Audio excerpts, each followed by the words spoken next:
Well, he actually told me he had a sexual addiction before we were married. At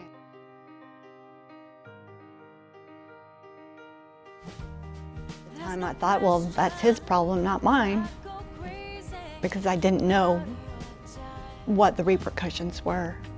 Well, he was addicted for 10 years, the first 10 years of our marriage. He's been free for 15 years now. God led me to pray that I would see my husband through God's eyes.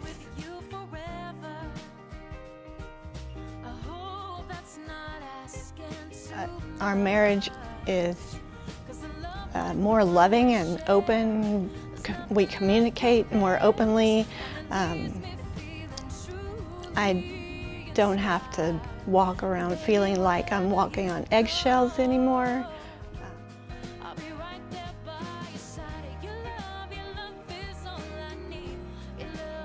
You know, God was revealing how his addiction fed into my low self-esteem and my feelings of, well, I just can't do anything right for him. I can't satisfy him sexually or otherwise. All those feelings of not being enough for him, not being good enough. I would feel shame from him, but it wasn't my shame, it was from him.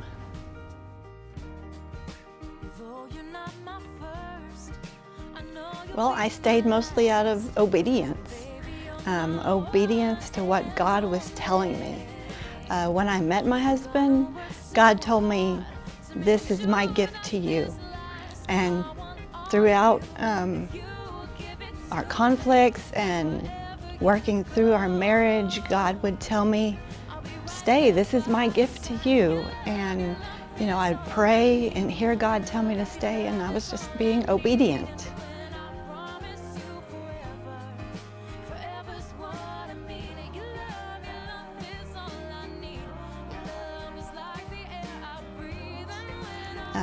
Many women find themselves in this situation, need to seek what that answer is for themselves.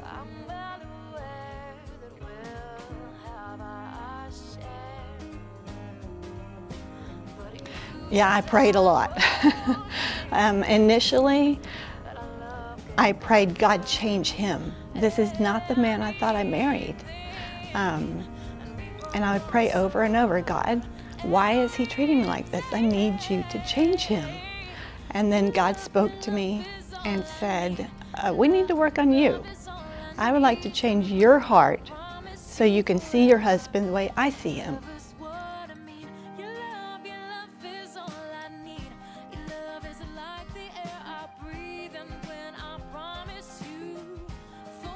God led me to pray that I would see my husband through God's eyes. And God led me to start praying blessings over my husband. I learned to pray in a different way.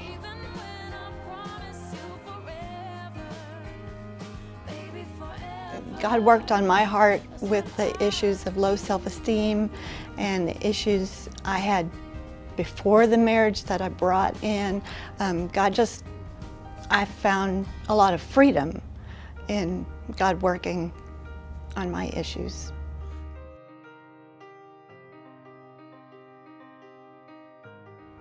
Well, the first wisdom that I got from God was to fight for my marriage and not against my husband. That my husband is not the enemy. We all have the same enemy, and my husband's not it. It's Satan. And that I just needed to fight for my marriage to get Satan out of it completely. The second nugget was that I learned to build boundaries and not walls. A wall would be if I were to say to my husband, no, you're not coming in our bedroom. A boundary is what I did. I said, you can come in our bedroom, but it's going to be on my terms.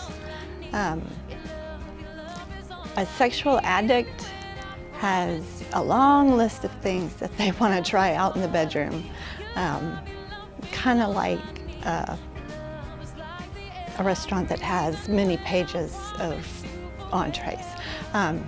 But in my boundary, I said, you can have this item and leave all the rest outside the bedroom, because we're going to focus on our relationship and you're not bringing any of that in.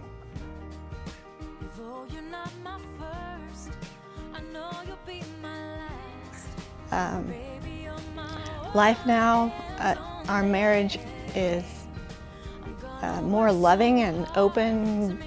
We communicate more openly. I don't have to walk around feeling like I'm walking on eggshells anymore. I can tell him things without thinking he's going to get angry at me.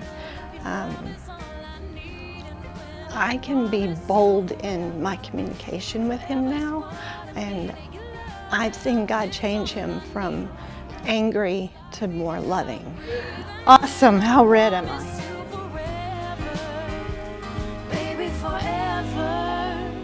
As for the hard times, I'm well aware that we'll have our share.